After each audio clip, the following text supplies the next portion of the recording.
SS viewers, நான் உங்க ஹர்ஷா. நீங்க பார்த்துட்டு இருக்கிறது எஸ்எஸ் இன்ஃபோ நியூஸ். இன்னைக்கு நடந்த சுவாரஸ்யமான விஷயங்களை பத்தி தான் பார்க்க போறோம்.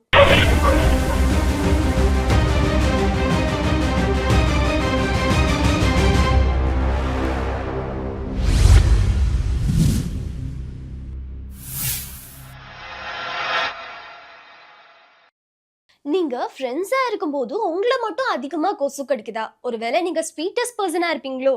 ஆக்சுவலி அதுக்கு பின்னாடி ஒரு சயின்டிபிக் ரீசன் இருக்கு.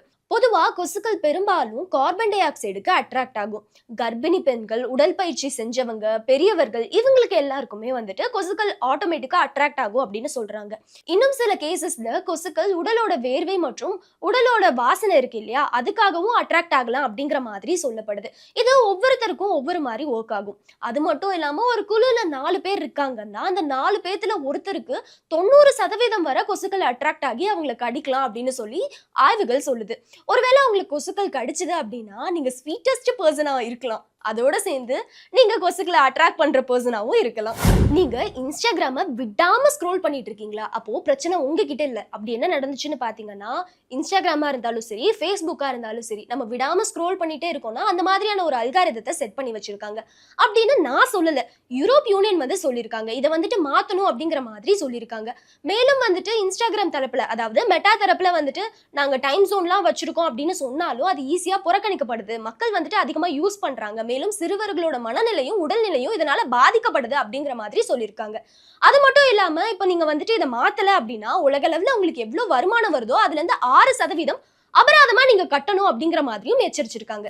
உலகத்திலேயே நிறைய டைனோசர் வகைகள் இருக்குங்கிறத நம்ம பார்த்திருப்போம். இப்ப புதுசா ஒரு டைனோசர் வகையை கண்டுபிடிச்சிருக்காங்க விஞ்ஞானிகள். அப்படி என்ன நடந்துச்சுன்னு பாத்தீங்கன்னா, தாய்லாந்தோட கலாசன் மாகாணத்துல 150 மில்லியன் ஆண்டுகளுக்கு முன்னாடி வாழ்ந்த ஒரு டைனோசர் வகையை கண்டுபிடிச்சிருக்காங்க.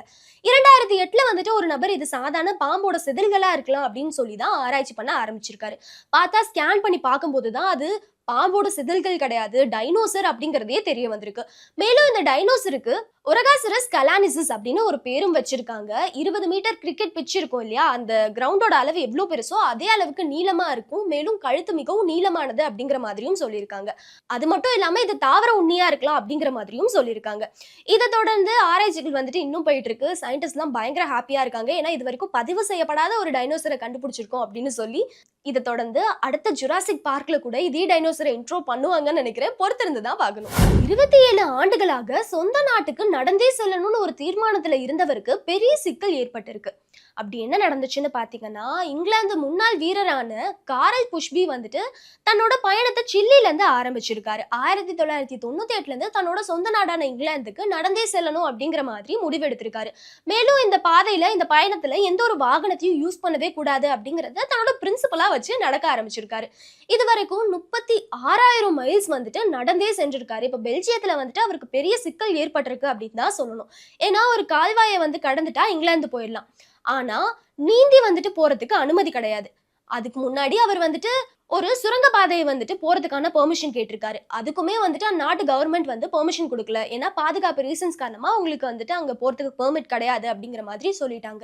இப்போ 27 ஆண்டுகளாக ஒரு பயணத்தை வந்து மேற்கொண்டிருக்காரு. இந்த பயணத்தோட இறுதி கட்டத்துல அவருக்கு பெரிய சிக்கல் ஏற்பட்டிருக்கு அப்படின்னு தான் சொல்லணும். ஆனாலும் இந்த பயணத்தை நான் வெற்றிகரமா முடிப்பேன் நம்புறேன்னு சொல்லி பயங்கர நம்பிக்கையா பேசியிருக்காரு. இப்ப இந்த விஷயமானது சமூக வலைதளங்கள்ல வைரல் ஆகிட்டு வருது.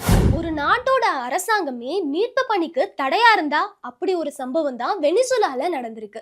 வெனிசுலாவில் ஜூன் 24 இரட்டை நிலநடுக்கம் நடந்து அந்த நாட்டையே தலகீழா மாற்றியிருக்கு. நிறைய மக்கள் தன்னோட உறவினர்களை இழந்து தவிக்கிறாங்க. மேலும் இந்த உயிர்கள் பறிபோனதுக்கு வெறும் நிலநடுக்கம் மட்டுமே காரணம் கிடையாது. மீட்பு பணிகள்ல ஏற்பட்ட தாமதமும் தடைகளும் தான் சர்வதேச ஊடகங்கள் குற்றம் சாட்டியிருக்கு. அமெரிக்காவை சேர்ந்த மீட்பு குழுவினர் வெனிசுலா அரசின் ஆவண நடைமுறைகளால எல்லையிலேயே 5 நாட்கள் காத்திருக்க வேண்டிய நிலை ஏற்பட்டதாக சொல்லியிருக்காங்க. இடிபாடுகள்ல சிக்கியவர்களை உயிருடன் மீட்க மிகவும் முக்கியமான அந்த முதல் சில நாட்களே வீணாகி விட்டதாக குற்றம் சாட்டியிருக்காங்க. அது மட்டும் இல்லாம சில்லி நாட்டின் மீட்பு குழுவினரையும் வெனிசுலா ராணுவம் ஸ்பையா இருக்குமோன்னு சந்தேகிச்சு கண்காணித்ததாகவும், ஜெர்மனி மற்றும் ஸ்பெயின்ல இருந்து வந்த சில மருத்துவ உதவி குழுக்களுக்கு நாடுகளுக்குள்ள நுழைய அனுமதி மறுக்கப்பட்டதாகவும் சொல்லியிருக்காங்க.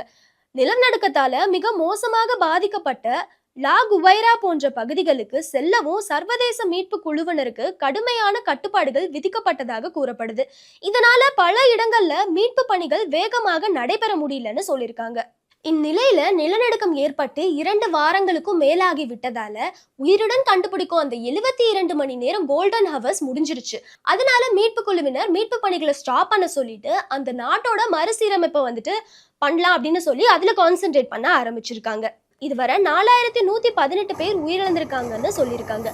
16,740க்கும் மேற்பட்டோர் காயமடைஞ்சிருக்காங்க. மேலும் 30,000 50,000 வரை இன்னும் காணாமல் போயிருக்கலாம் என்று சர்வதேச அமைப்புகள் தரவுகள் தெரிவிக்கிறாங்க. 18,000க்கும் மேற்பட்டோர் வீடுகளை இழந்து தற்காலிக முகாம்ல தங்கியிருக்காங்க. சுமார் 190 கட்டிடங்கள் முழுமையாக இடிந்து தரமட்டமாகிருக்கு. இந்த உலகம் முழுவதும் இப்ப இருக்கிறது ஒரே ஒரு கேள்விதான். ஒருவேளை மீட்பு பணிகள்ல தாமதமும் தடையும் இல்லாம இருந்திருந்தா இந்நேரம் வெனிசுலால எத்தனை உயிர்கள் காப்பாற்றப்பட்டிருக்கும். இந்த பதிவு உங்களுக்கு பிடிச்சிருக்கும்னு நினைக்கிறேன். பிடிச்சிருந்ததுன்னா சப்ஸ்கிரைப் பண்ணுங்க, சப்போர்ட் பண்ணுங்க, ஃபாலோ பண்ணிக்கோங்க.